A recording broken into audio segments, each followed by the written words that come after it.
अस्सलाम वालेकुम स्टूडेंट्स। आज ये हमारा नीलपोटेंट ग्रुप्स के ऊपर लेक्चर है।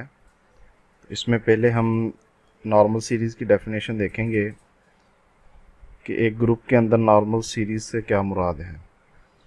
एक ग्रुप लें, let G be a group, और एक सीक्वेंस ऑफ ग्रुप्स लेना है हमने जो कि आइडेंटिटी ग्रुप से स्टार्ट होगी और जी पर ख़त्म होगी। और इस सीरीज़ को हम और इसके अंदर तमाम जो ग्रुप्स हैं, एक ग्रुप नेक्स्ट ग्रुप का सब ग्रुप होना चाहिए। तो इस सीरीज़ को हम नॉर्मल सीरीज़ कहेंगे अगर इसके अंदर हर जी आई नॉर्मल सब ग्रुप हो जी आई प्लस वन का, यानी कि हर ग्रुप अपने अगले ग्रुप का नॉर्मल सब ग्रुप हो, तो इसको हम नॉर्मल सीरीज़ कहेंगे। और इसमें एक चीज़ याद रखनी कि इसमें हम ये रिक्वायर नहीं कर रहे कि कोई हर ग्रुप जो है वो जी का नॉर्मल सब ग्रुप हो, बल्कि हम जैसे हम इसमें रिक्वायरमेंट ये है कि जी नॉट जो है वो जी वन का नॉर्मल सब ग्रुप हो, ना कि हम ये रिक्वायर करें कि जी नॉट जी का नॉर्मल सब ग्रुप हो। इसी तरह से जी वन जी टू का नॉर्मल सब ग्रुप होना चाहिए और जी वन जी का नॉर्मल सब ग्रुप हो ये ज़रूरी नहीं है। तो इस तरह से इस सीरीज़ को हम नॉर्मल सीरीज़ कहते हैं। और इस तरह से जो कंसेक्टिव हम क्वोशंट बनाएंगे, आपको पता है कि नॉर्मेलिटी जो ज़रूरी होती है क्वोशंट बनाने के लिए, तो अगर G1 G2 में नॉर्मल है तो फिर हम G2 मॉड G1 क्वोशंट बना सकते हैं। तो चूंकि हमने रिक्वायर किया हुआ कि यहाँ पे हर कंसेक्टिव ग्रुप जो है वो अगले में नॉर्मल होगा, तो इसलिए हम कंसेक्टिव को इनके क्वोशंट्स बना सकते हैं। तो हर क्वोशंट को हमने फैक्टर्स कहना है। These are called factors of normal series. तो यहाँ पे आप देखें G1 मॉड G0 एक फैक्टर बनेगा, G2 मॉड G1 दूसरा फैक्टर क्वोशंट बनेगा, एंड सो ऑन। तो ये हमारी नॉर्मल सीरीज़ की डेफिनेशन है। इसकी हम कुछ एग्जांपल्स देख लेते हैं। ये जो बुक हम यूज़ कर रहे हैं ये विजय खन्ना की बुक है। ये 4th एडिशन है मेरे पास सॉफ्ट फॉर्म में। आपके पास जो भी एडिशन है 5वां या चौथा उसको आप यूज़ कर सकते हैं। तो इसमें देखें आप नेक्स्ट जो डेफिनेशन, इसकी कुछ एग्जांपल देखनी है नॉर्मल सीरीज़ की। तो पहले आप देखें कि कोई भी हम ग्रुप लें, एनी ग्रुप, तो जो ट्रिवियल एक नॉर्मल सीरीज़ बनती है वो ये होती है कि आप पहला ग्रुप आइडेंटिटी ग्रुप ले लें और दूसरा आप जी इटसेल्फ ले लें। तो ये एक नॉर्मल सीरीज़ बनेगी क्योंकि आइडेंटिटी ग्रुप जो है वो जी के अंदर हमेशा नॉर्मल होता है, और यानी कि ये हर ग्रुप के अंदर ये नॉर्मल सीरीज़ तो ज़रूर पाई जाएगी। उसके अलावा कुछ हम नॉन ट्रिवियल एग्जांपल्स देखते हैं, जैसे S3 जो है ये ग्रुप है परमोटेशंस ऑफ 3 सिंबल्स का ग्रुप है ये। तो S3 के लिए जो नॉर्मल सीरीज़ बनेगी वो आइडेंटिटी से स्टार्ट करते हैं। उससे अगर हम A3 ले सकते हैं। A3 is the group of sub group of S3 consisting of even permutations, और A3 के बाद हम S3 ले सकते हैं। अब आप देख सकते हैं कि क्या ये ग्रुप्स कंसेक्टिवली नॉर्मल हैं। तो देखें आइडेंटिटी ग्रुप तो हर एक ग्रुप में नॉर्मल होगा, तो आइडेंटिटी इसमें A3 में नॉर्मल है। नेक्स्ट क्या A3 S3 में नॉर्मल है, तो इसको आप देख सकते हैं कि एक थ्योरम है कि अगर order of the group divided by order of the sub group ये 2 के बराबर आए तो फिर वो सब ग्रुप जो नॉर्मल होता है। तो इसमें आप देख सकते हैं S3 का जो ऑर्डर है वो 6 है, 3 फैक्टोरियल 6 हो गया, और A3 का ऑर्डर जो है वो 3 है, 6 डिवाइडेड बाय 3 करेंगे तो 2 आएगा। तो इसको इंडेक्स कहते हैं, इंडेक्स 2 आ जाए तो फिर ये नॉर्मल हो जाएगा। तो this is a normal series. S4 की अगर हम नॉर्मल सीरीज़ बनाना चाहते हैं तो पहला आइडेंटिटी ग्रुप ले लें, फिर E ले लें। E यहाँ पे नीचे डिफाइन है, ये साइक्लिक ग्रुप है 2 ऑर्डर का, एक आइडेंटिटी इसमें एक 2 ऑर्डर का एलिमेंट होगा। K4 इज़ केलाइन 4 ग्रुप, इसके अंदर 4 एलिमेंट्स होते हैं, एक आइडेंटिटी होती है, बाकी 3 एलिमेंट्स 2 ऑर्डर्स के। और नेक्स्ट A4 उसी तरह से इवन परमुटेशंस का ग्रुप है, और फिर S4। ये भी आप इस सीरीज़ के अंदर भी आप देख सकते हैं कि ये नॉर्मल सब ग्रुप्स बनेंगे। हर ग्रुप अपने नेक्स्ट ग्रुप का नॉर्मल सब ग्रुप होगा, यानी कि आइडेंटिटी हर एक में नॉर्मल होती है, फिर ये 2 ऑर्डर का सब ग्रुप है और ये 4 का है। तो जो मैंने पीछे तरीका बताया कि 4 के ऑर्डर को 2 के ऑर्डर पर डिवाइड करें, 2 पे डिवाइड करें तो 2 आंसर आएगा। तो 2 इंडेक्स का जो सब ग्रुप होगा वो नॉर्मल होगा। इसी तरह K4 A4 में A4 का ऑर्डर जो होता है वो A4 का ऑर्डर है 12 और K4 इसका 4 है। तो क्या ये A4 इसके अंदर नॉर्मल होगा? तो ये इसके लिए आप कौन सा तरीका यूज़ कर सकते हैं K4 को चेक करने के लिए, इसको भी आप देखें। और इसी तरह से A4 S4 के अंदर नॉर्मल है, ये हम उसी तरह से इंडेक्स 2 के ज़रिए से चेक कर सकते हैं। तो ये भी इसकी एक इस तरह से नॉर्मल सीरीज बनेगी।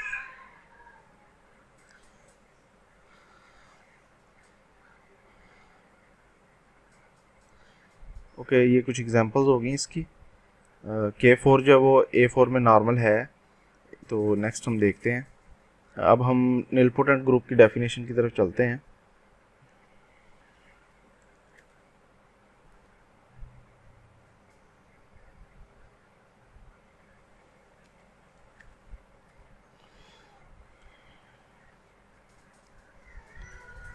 ओके, निलपोटेंट ग्रुप्स की डेफिनेशन स्टार्ट करते हैं हम यहाँ से। निलपोटेंट ग्रुप, इससे पहले आपने सॉल्युबल ग्रुप की डेफिनेशन रिवाइज कर लेनी है। तो निलपोटेंट ग्रुप की डेफिनेशन है कि अगर एक ग्रुप निलपोटेंट ग्रुप कहलाएगा अगर उसमें एक नॉर्मल सीरीज मिल जाए जो कि इस कंडीशन को सेटिस्फाई करती हो।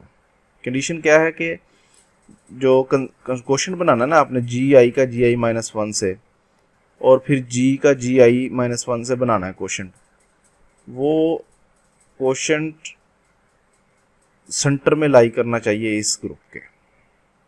ये रिक्वायरमेंट है। अगर हर जैसे G1 क्वेश्चन यानी G1 मॉड G0, अब ये बिलोंग करना चाहिए सेंटर में G मॉड G0 के। इस तरह से G2 मॉड G1 ये सेंटर में बिलोंग करना चाहिए G मॉड G1 के। इस तरह से आप कंसेक्टिवली देखते जाएं। तो ये डेफिनेशन सेटिस्फाई करनी चाहिए, फिर ग्रुप निलपोटेंट होगा। अब एक इसकी अल्टरनेटिव भी डेफिनेशन है और दोनों हम अपनी अकॉर्डिंग टू नीड हम दोनों वक्तन फ़क्तन यूज़ करेंगे। तो मैं नेक्स्ट डेफिनेशन की तरफ चलता हूँ। उस डेफिनेशन के लिए पहले हमें कुछ टर्म्स डिफाइन करनी है, कुछ नोशंस। तो वो है nth centre of the group. देखिए यहाँ पे हमने ग्रुप लिया G और centre Z of G its centre. Centre उन एलिमेंट्स का सब ग्रुप होता है जो G के तमाम एलिमेंट से कम्यूट करते हैं। अब हमने क्या करना है, Z0 जो है वो हमने आइडेंटिटी ग्रुप रख लेना है और जो सेंटर है उसको Z1 रख लेना है। तो पहले दो ग्रुप हमारे इस तरह से डिफाइन हो गए, Z0 Z0 वो आइडेंटिटी ग्रुप हो गया और जो Z1 है वो सेंटर ले लिया हमने। अब इससे जो अगले हैं Z2 Z3 एट्सेट्रा वो हमने इस वे में डिफाइन करने हैं। किस तरह से करने हैं कि क्वोशंट बनाए G मॉड Z, यानी कि जिसका नाम हमने अब यहाँ पे देखें Z1 रख दिया। तो इसका क्वोशंट बनाया और इसका सेंटर ये वाला हमने G मॉड Z इसका सेंटर है। अब सेंटर जो होता है ना वो हमने ये आपने ग्रुप 3-1 में पढ़ा है कि सेंटर हमेशा नॉर्मल होता है किसी भी ग्रुप में। इसका मतलब है कि ये जो सेंटर है ये इसके अंदर नॉर्मल सब ग्रुप होगा। यहाँ पे उसने नोटेशन इसकी सिंबॉलिक शक्ल में लिख दिया कि this centre is normal in this group.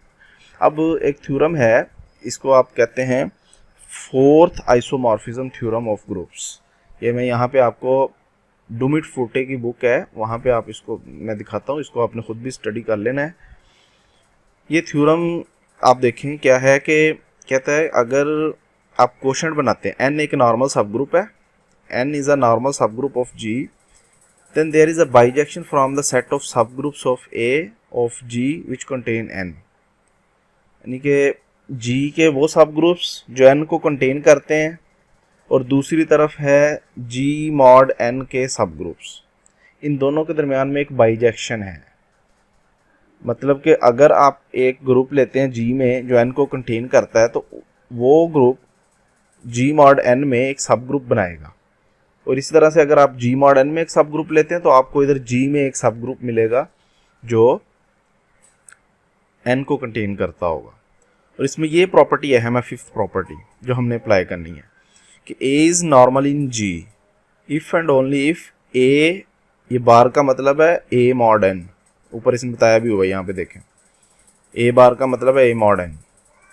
So A mod N will be normal in G mod N, यानी कि अगर कोई सब ग्रुप हम जी मॉड एन में नॉर्मल लेते हैं तो उसके लिए हमारे पास जी में एक नॉर्मल सब ग्रुप मौजूद होगा जिसके ज़रिए से हम वो नॉर्मल सब ग्रुप बनाएंगे। तो हम दोबारा वापस आ जाते हैं उसी कॉन्सेप्ट पे, यहाँ पे देखते हैं। इसने एक्सप्लेन किया कि अगर ये सेंटर जो नॉर्मल है इसका मतलब है कि जी के अंदर एक नॉर्मल सब ग्रुप मौजूद होगा। एनी नॉर्मल सब ग्रुप ऑफ जी मॉड के is of the form H mod के, जैसे मैंने बताया ना पीछे फोर्थ आइसोमॉर्फिक थ्योरम के मुताबिक नॉर्मल सब ग्रुप जो है वो एक्चुअली जी के नॉर्मल सब ग्रुप से बनना है उसका मॉड लेकर। तो वो हमारे पास एच मॉड के नॉर्मल सब ग्रुप होगा जिसके लिए एक एच नॉर्मल सब ग्रुप मौजूद होगा जी का। तो उस एच का नाम हमने, अब यहाँ पे देखें एच का नाम हमने Z2 रख देना है, ठीक है। यानी कि Z1 हमने Z0 क्या लिया था आइडेंटिटी ग्रुप, Z1 हमने सेंटर ले लिया और Z2 हमने जो डिफाइन किया है वो सब ग्रुप लिया है जो कि Z1 को कंटेन करता है, और जब उसका Z1 से कोशेंट बनाए तो वो centre of G mod Z1 के बराबर आ जाता है। इसी वे में दूसरा जब हमने बनाना है Z2 बन गया ये हमारा, इस तरह से कंटिन्यू करते हैं Z3 Z4, तो ये जनरल फार्मूला बन गया कि हमने Zn ऐसा सब ग्रुप लेना है जो Zn-1 को कंटेन करता हो, तो जब उसका कोशेंट बनाए तो वो सेंटर के इक्वल आ जाए जी मॉड Zn-1 के। तो इसको एक और अंदाज में भी देखा जा सकता है। ओके, इसको मैं पहले कंक्लूड कर लूँ कि इस तरह से जो सब ग्रुप जनरेट होंगे, Z0 कौन सा ग्रुप है आइडेंटिटी ग्रुप, Z1 सेंटर है जी का, और उससे अगले जो हैं वो इस डेफिनेशन के मुताबिक आए हैं, ये डेफिनेशन के मुताबिक। तो इस तरह से जो सीरीज़ बनेगी नॉर्मल सब ग्रुप्स की ये अपर सेंट्रल सीरीज़ कहलाती है, या इसको असेंडिंग सेंट्रल सीरीज़ भी कहा जाता है। अब ये दूसरी डेफिनेशन है निलपोटेंट ग्रुप की, वो ये है कि कोई ग्रुप निलपोटेंट कहलाएगा अगर उसका mth सेंटर जो है वो जी के बराबर आ जाए।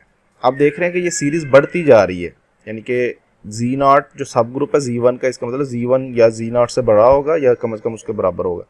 तो ये सीरीज़ बढ़ते बढ़ते अगर जी तक पहुंच जाए किसी m पर जाकर, किसी m नंबर पे जाकर, तो फिर हम कहेंगे वो ग्रुप निलपोटेंट है।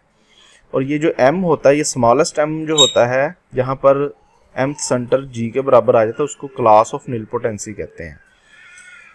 अब ये दोनों डेफिनेशंस जो है ना ये इक्विवेलेंट डेफिनेशंस हैं, यानी कि जो एक हमने शुरू में की है एक ये वाली डेफिनेशन, दोनों इक्विवेलेंट है। मतलब एक डेफिनेशन को अगर हम कंसीडर कर लें ट्रू तो दूसरी भी साबित हो सकती है। लेकिन ये नीचे इसने यही एक्सप्लेन किया हुआ है सारा, लेकिन इसको हम स्किप करेंगे, इनकी इक्विवेलेंस हम स्किप कर देंगे और यहाँ पे हम इसकी कुछ एग्जांपल्स देखेंगे। लेकिन एग्जांपल से पहले मैं एक और मेथड जो कि हम यूज़ करेंगे जी अपर सेंट्रल सीरीज़ कैलकुलेट करने के लिए।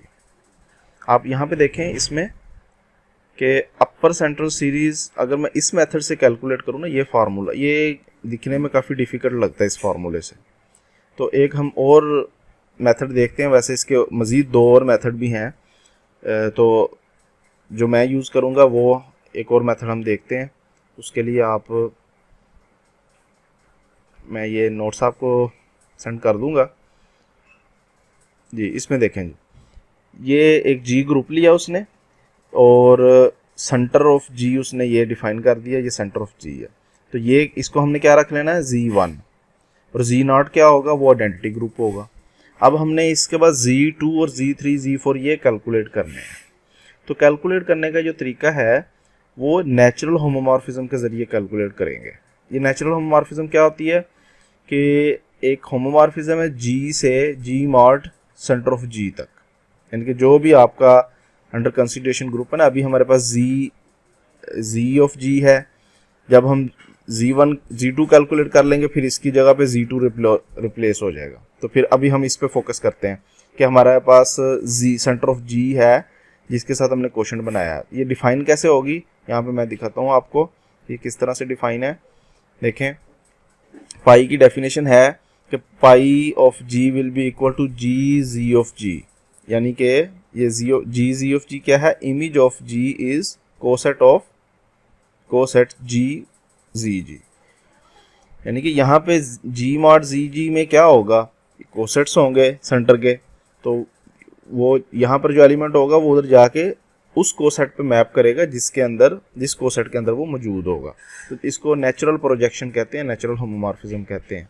आप ये किसी भी बुक से इसको स्टडी कर सकते हैं। ओके, तो इसको यूज़ करते हुए हमने जो अपर सेंटर सीरीज कैलकुलेट करनी है, तरीकाकार क्या होगा कि हम ये क्वेश्चन बनाएंगे जी मॉड सेंटर ऑफ जी, इसका लेंगे सेंटर, फिर इस सेंटर का इन्वर्स इमेज ले लेंगे हम। वो इन्वर्स इमेज जो होगा वो नेक्स्ट z की वैल्यू देगा हमें। यहाँ पे आप आ जाए देखें z1 तो हमने सेंटर के बराबर ले लिया, अब zi जो है वो आयत ये नेचुरल प्रोजेक्शन को का इन्वर्स इमेज हम लेंगे। इन्वर्स इमेज किसका लेना है, centre of G mod zi minus G. इस तरह से हम ये कैलकुलेट करेंगे। इसकी मैं आपको एक एग्जांपल देता हूँ किस तरह से कैलकुलेट की जाती हैं। तो हम अपने दोबारा विजय खन्ना की बुक पे आ गए हैं। यहाँ पे हम एग्जांपल डिस्कस करेंगे। ये वाली एग्जांपल 24 है यहाँ पे 4th एडिशन में। तो ये है कि an abelian group is nilpotent.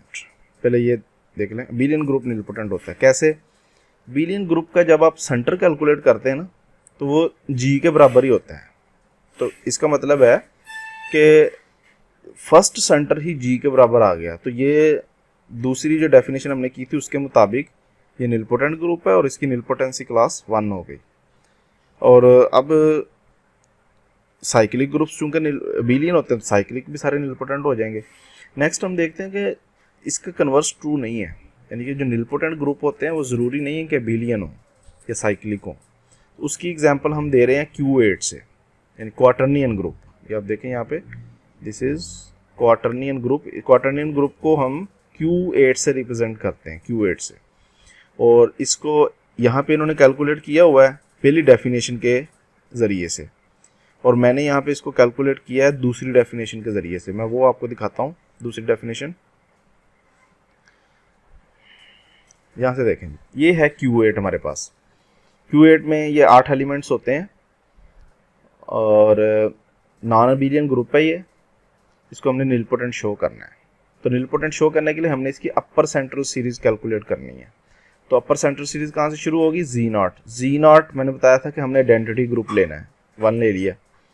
Z1 क्या लेना है, ये सेंटर ऑफ द ग्रुप लेना है। सेंटर ऑफ इस Q8 का जो सेंटर है ना, ये 2 एलिमेंट्स पे मुश्तमिल है, 1 एंड -1। ये हमने ले लिया। अब जो Z2 है वो हमने वो नेचुरल प्रोजेक्शन के मेथड से हमने उसको कैलकुलेट करना है Z2 को। तो वो कैसे करेंगे, देखिए क्वेश्चन बनाते हैं Q8 का क्वेश्चन बनाते हैं Z1 से। Z2 अगर कैलकुलेट करना है तो क्वेश्चन हमने Z1 से बनाना है। तो Z1 से जब कैलकुलेट बनाएंगे, इसका क्वेश्चन बनाएंगे, Q8 का ऑर्डर 8 है, Z1 का ऑर्डर 2 है, 8 को 2 पे डिवाइड किया तो 4 आता है। इसका मतलब इस क्वेश्चन का ऑर्डर 4 होगा। और हमें पता है कि 4 ऑर्डर के 2 ग्रुप्स होते हैं, दोनों अबेलियन होते हैं। 4 ऑर्डर के ग्रुप्स अबेलियन होते हैं। इसका मतलब है कि ये जो क्वेश्चन बना है ये अबेलियन है। अबेलियन ग्रुप का जब सेंटर लेंगे तो वो पूरे के पूरे ग्रुप के बराबर ही आ जाएगा। देखें Q मॉड Z1 का सेंटर Q मॉड Z1 के बराबर ही आ गया। अब जब मैं सेंटर का अब मैं यहाँ पर वो नेचुरल प्रोजेक्शन डिफाइन कर रहा हूँ, पाई from Q8 to Q8 mod Z1। अब आप देखें इस नेचुरल प्रोजेक्शन के अंडर हमने सेंटर का इमेज, रिवर्स इमेज हमने हासिल करना है। तो सेंटर चूंकि यहाँ पे पूरे ग्रुप के बराबर ही आ गया, लिहाजा इसका पूरे का जब हम इन्वर्स इमेज लेंगे तो वो इस साइड पे पूरे डोमेन के बराबर आ जाएगा, यानी कि Q8 के बराबर आ जाएगा। तो ये Q8 जो है इन्वर्स इमेज जो है ये हमारा Z2 आ जाएगा और ये पूरे ग्रुप के बराबर आ गया। यहाँ से ये शो करता है कि सेकंड सेंटर जो है वो पूरे जी ग्रुप के बराबर आ गया, लिहाजा ये निलपोटेंट ग्रुप है और इसकी निलपोटेंसी क्लास 2 है। तो इस मेथड से भी आप देख सकते हैं जो मेथड इस बुक ने कैलकुलेट किया है, ये फर्स्ट डेफिनेशन का मेथड है। यहाँ इसको भी आप अप्लाई करके देख सकते हैं। तो नेक्स्ट हम चलते हैं, एग्जाम्पल नंबर है 25। A finite P group is nilpotent. P group कहते हैं कि किसी उस ग्रुप का ऑर्डर प्राइम की पावर हो, जैसे 2 की पावर 3। 2 की पावर 3 कितनी होती है? 8। सो उस ग्रुप का ऑर्डर 8 हो।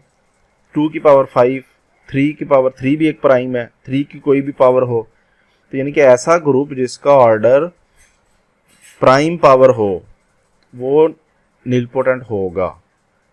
इसका जो पी ग्रुप नहीं होता वो कौन सा है? मिसाल के तौर पे 12 ऑर्डर का ग्रुप, जब आप 12 की आप प्राइम फैक्टराइजेशन करेंगे तो वो बनेगी 2 स्क्वायर 3। तो वो एक प्राइम की पावर की शक्ल में हम 12 को नहीं लिख सके, 2 प्राइम हमें लिखने पड़े, तो वो पी ग्रुप नहीं है। तो यहाँ पे अब देखें, इस अगर ये हम एग्जांपल प्रूव कर लेते हैं, इसको हम आगे नेक्स्ट करेंगे प्रूव, अभी हम इसको स्किप करेंगे, तो फिर इस के ज़रिए से ही ये ऊपर वाली एग्जांपल सॉल्व हो सकती थी। क्योंकि ऊपर हमने जो ग्रुप सॉल्व किया है Q8 क्वार्टरनियन ग्रुप, उसका ऑर्डर 8 है। 8 को आप लिख सकते हैं 2 पावर 3, यानी कि 2 प्राइम है और उसकी पावर 3। तो इस 25 नंबर एग्जांपल के मुताबिक वो निलपोटेंट होगा। तो ये हम बाद में प्रूव करेंगे। नेक्स्ट हम एक थ्योरम देखते हैं which states that every nilpotent group is soluble, कि जो भी nilpotent ग्रुप है वो soluble ज़रूर होगा। तो इसका बहुत सिंपल सा 2-3 लाइनों का ये प्रूफ, और कन्वर्स इसका ट्रू नहीं है, उसके लिए हम एक काउंटर एग्जांपल भी देंगे। देखें जी, हमने फ़र्ज़ करें nilpotent लिया, तो अब जी के लिए एक नॉर्मल सीरीज एग्जिस्ट करेगी जो इस इंक्लूजन को सेटिस्फाई करेगी। ये डेफिनेशन है nilpotent ग्रुप की। अब soluble ग्रुप की डेफिनेशन को आपने रिवाइज करना है, वो क्या थी? सॉल्युबल ग्रुप में रिक्वायरमेंट ये थी कि एक नॉर्मल सीरीज हो और उसका ये जो कोशेंट है ना, ये अबिलियन होना चाहिए। और निलपोटेंट ग्रुप में रिक्वायरमेंट होती है कि ये कोशेंट सेंटर में बिलोंग करना चाहिए।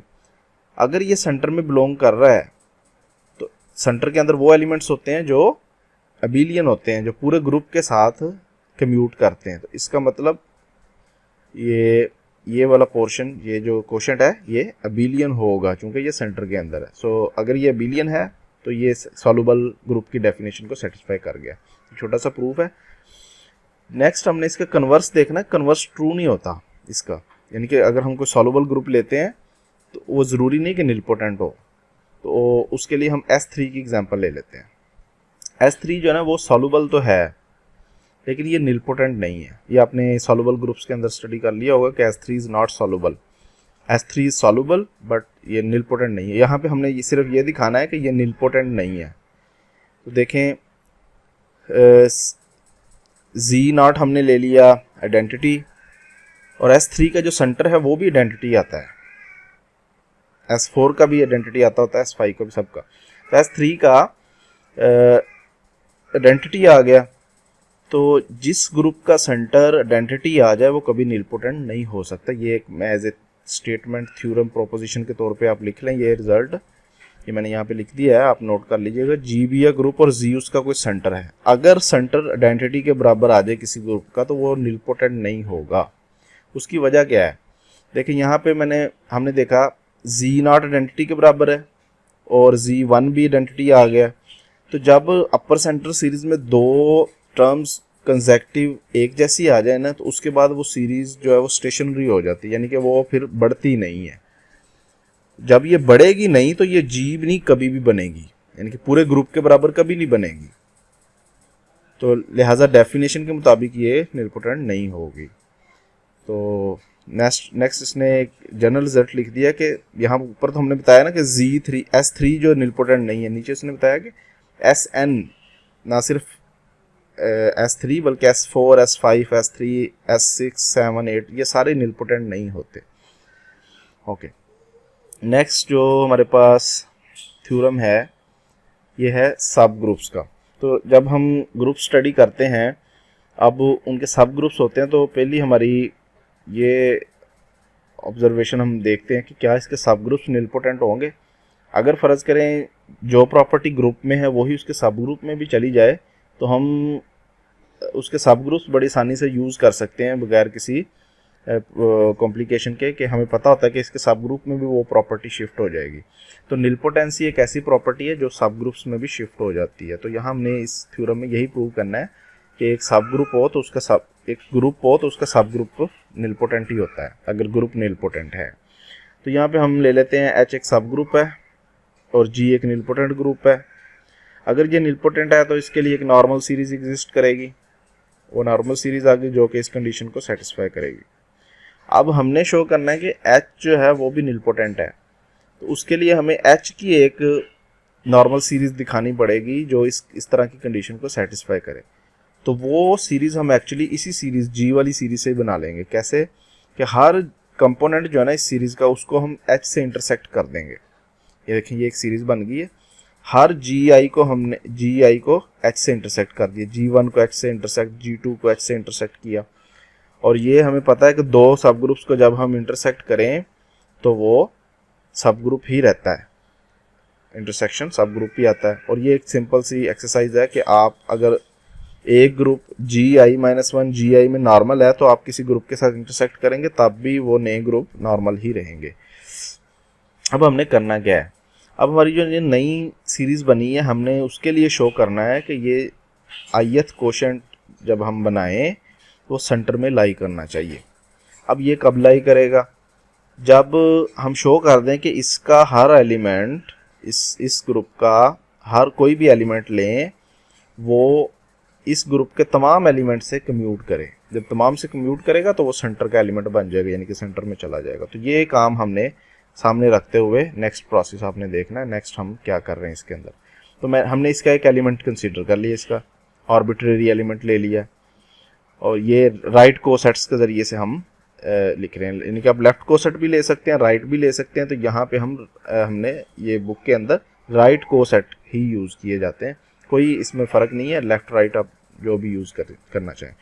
तो यहाँ पे राइट कोसेट ले लिया। अब ये x बिलोंग करता है इसके अंदर, यानी कि अगर ये राइट कोसेट है ये एलिमेंट है तो x किस में बिलोंग करेगा, यानी कि जब आप कोशेंट बनाते हैं तो ये ऊपर वाले ग्रुप में से x आता है, एलिमेंट आता है, और नीचे वाले ग्रुप के साथ उसको मल्टीप्लाई किया जाता है, यानी फिर ये क्वेश्चन बनता है। तो अगर ये इसमें बिलोंग करता है इसका मतलब x ये ऊपर वाले हिस्से में होगा, यानी कि x belongs to GI intersection H। अगर दोनों में है तो GI में भी बिलोंग करेगा, XI में H में भी बिलोंग करेगा। तो ये हम आगे जाके यूज़ करेंगे, ये बात आपने याद रखनी है कि x GI में भी बिलोंग कर रहा है और x जो है वो H में भी बिलोंग कर रहा है। ओके नेक्स्ट चलते हैं। अब वो कहता है कि ये सेंटर में तब बिलोंग करेगा, वही बात जो मैंने बताई कि जब ये कम्यूट करेगा with all elements of this group. यानी कि कम्यूट करने का मतलब क्या है कि हम ये इस तरह से दिस एलिमेंट, ये एलिमेंट इस ग्रुप का है, ये कम्यूट की डेफिनेशन उसने लिख दी है। और यहाँ पे जब उसने लिखा ना कि y belongs to G intersection H, इसका मतलब है कि y जब इस ग्रुप में G इंटरसेक्शन H में बिलोंग कर रहा है तो ये जो एलिमेंट है यानी कि ये कह लें ये किस में बिलोंग करेगा, ये क्वोशेंट में बिलोंग करेगा इसके, यानी कि y इसका एलिमेंट है तो y multiply GI-1 intersection H ये इस क्वोशेंट का एलिमेंट होगा। तो ये कम्यूट करेगा। ये कम्यूट कब करेगा, ये राइट कोसेट की डेफिनेशन है कि दो राइट कोसेट्स किस तरह से मल्टीप्लाई होते हैं कि ये एलिमेंट्स मल्टीप्लाई कर दिए जाते हैं और ये एक ही दफ़ा लिखा जाता है। इधर भी हमने राइट कोसेट मल्टीप्लाई कर दी। और यहाँ पे फिर एक थ्योरम यूज़ करते हैं कोसेट्स का कि दो कोसेट्स, यानी कि ये एक्स वाई से जनरेट हो रहा है, ये वाई एक्स से जनरेट हो रहा है, ये कब दो कोसेट्स इक्वल होते हैं। तो उसकी डेफिनेशन रिजल्ट ये लिखा उसने कि जब एक्स वाई एक्स इनवर्स, यानी इसको उसने फिर खोल दिया है, ये एक्चुअली एलिमेंट लिखा जाएगा वाई एक्स होल इनवर्स, ये जब इस ग्रुप के अंदर बिलोंग करे। इसको मैं यहाँ पे थ्योरम लिखा है जो एक्चुअली हमने यहाँ पे यूज़ किया गया कि H कोई सब ग्रुप है G का, तो दो cosets right cosets HA and HB equal होंगे if AB inverse belongs to H। यही इसने सेम यहाँ पे यूज़ किया है, एक्स वाई, यानी कि ये एलिमेंट ऐसे ले लेना है, इस वाई एक्स का इन्वर्स ले लेना है। तो इन्वर्स हमें पता है कि जब इकट्ठा एलिमेंट का लें तो खोलने के बाद वो उलट उसका ऑर्डर हो जाता है। ओके ये इस थ्योरम के ज़रिए से आ गया। नेक्स्ट हम देखेंगे अगर ये इसमें बिलोंग करता है तो ये अलग से इसमें भी बिलोंग करेगा और इसमें भी बिलोंग करेगा, यानी कि दैट इज़ तो यहाँ पे शुरू से आ जाएं कि हमने बात यहाँ से शुरू की थी कि ये एलिमेंट सेंटर में बिलोंग करेगा अगर ये कंप्यूट करे इसके साथ, अगर ये डेफिनेशन सेटिस्फाई करे। तो करते करते हम यहाँ पहुँच गए हैं कि ये एलिमेंट इसमें बिलोंग करेगा अगर x Y x inverse Y inverse इसमें भी बिलोंग करे और एच में भी बिलोंग करे। तो लिहाजा अगर हम ये प्रूव कर देते हैं कि ये x Y x inverse Y inverse इसमें भी है, जी आई माइनस वन में भी है, एच में भी है, तो हमारा रिजल्ट प्रूव हो जाएगा। तो नेक्स्ट जो हमने काम करना है वो हमने इन दोनों को प्रूव करने के लिए करना है। इसको प्रूव करना है हमने और इस पोर्शन को प्रूव करना है। हम शो करेंगे कि ये एच में भी बिलोंग करता है एलिमेंट, ये इसमें भी बिलोंग करता है। तो ये एच में बिलोंग करने वाला पोर्शन तो बिल्कुल सिंपल है। वो कैसे? ऊपर मैंने ये हाईलाइट किया हुआ कि एक्स जो है वो एच में बिलोंग करता है, और यहाँ पे आप देखें वाई जो है वो भी एच में बिलोंग करता है, चूँकि इंटरसेक्शन में एच में भी होगा। जब एक्स और वाई दोनों एच में हैं तो वो एच ग्रुप है, वो क्लोज्ड होगा, तो ये प्रोडक्ट सारा एच में बिलोंग करेगा। तो इसका मतलब ये पोर्शन तो हमने यहाँ पे ही प्रूव कर दिया। अब सिर्फ ये हिस्सा रह गया। अगर मैं ये शो कर देता हूँ कि ये x Y x inverse Y inverse G I minus one में भी बिलोंग करता है, तो इसका मतलब हमारा रिजल्ट प्रूव हो जाएगा, ये जो यहाँ से हमने शुरू किया था। ओके, इसको प्रूव करने के लिए यहाँ पे आए, ये वाला अगेन सिंस दिस इज सब group of G mod I minus one. ये कैसे? चूँकि जी हमने लिया हुआ ना निलपोटेंट, तो वो निलपोटेंट होने की वजह से ये कंडीशन सेटिस्फाई होती है। अगर आपने देखना चाहे तो ऊपर आ जाए, ये देख, ये हमने ऊपर कंसीडर किया हुआ है, तो यही हमने दोबारा से कंसीडर किया यहाँ पे, ये इसमें बिलोंग करता है। अब x हमने जी आई में लिया है, ये कहाँ से है? ये देखें ऊपर मैंने हाईलाइट किया हुआ कि x जो है वो जी आई में बिलोंग कर रहा है। अब देखें नेक्स्ट क्या करते हैं। अब x अगर जी आई में है तो उसको जी आई माइनस वन से मल्टीप्लाई करेंगे तो वो एलिमेंट बनेगा जी आई mod ji I minus one का। और यहाँ पे देखें आप, जी आई mod ji I minus one centre में बिलोंग करता है, इसका मतलब ये एलिमेंट भी सेंटर में बिलोंग करेगा, क्योंकि ये इसका सब ग्रुप है। ये एलिमेंट इसमें बिलोंग करता है तो इसमें भी करेगा। अगर ये इसमें बिलोंग करता है तो इसका मतलब ये तमाम एलिमेंट से कंप्यूट करेगा। ये इफ एंड ओनली इफ की कंडीशन यहाँ पे इक्विवेलेंस की आ रही है। ये तमाम y के लिए, g के तमाम एलिमेंट्स y के लिए ये कंप्यूट करेगा, क्योंकि ये सेंटर का एलिमेंट है। अगर ये कंप्यूट करेगा, नेक्स्ट हम देखते हैं, ये डेफिनेशन है मल्टीप्लिकेशन की कि x और y मल्टीप्लाई हो जाते हैं, इधर y और x मल्टीप्लाई होके आ जाएंगे। यहाँ फिर वही थ्योरम यूज़ किया गया है कि दो कोसेट्स कब बराबर होते हैं? जब x y multiply y x inverse ये जी आई माइनस वन में बिलोंग करे। तो यही हमने प्रूव करना था। तो यहाँ से हमारा रिजल्ट प्रूव हो गया कि कोई भी ग्रुप अगर निलपोटेंट है उसका सब ग्रुप भी निलपोटेंट ही होगा। ओके, यहाँ से हमारा रिजल्ट शुरू हुआ था। ये मैंने जो रेड कलर की लाइन लगाई हुई है ना, ये यहाँ से रिजल्ट शुरू होने का शो करता है, और जहाँ पे ग्रीन कलर की लाइन है वहाँ पे वो रिजल्ट ख़त्म हो जाता है। तो मतलब इन बिटवीन ही के आपने जो चीज़ें आई हैं वही करनी है, जो मैंने हाईलाइट की हुई है ना, जो इन लाइंस के ज़रिए से एंड और ख़त्म हो रही हैं, तो वही काम आपने करना है यहाँ पर।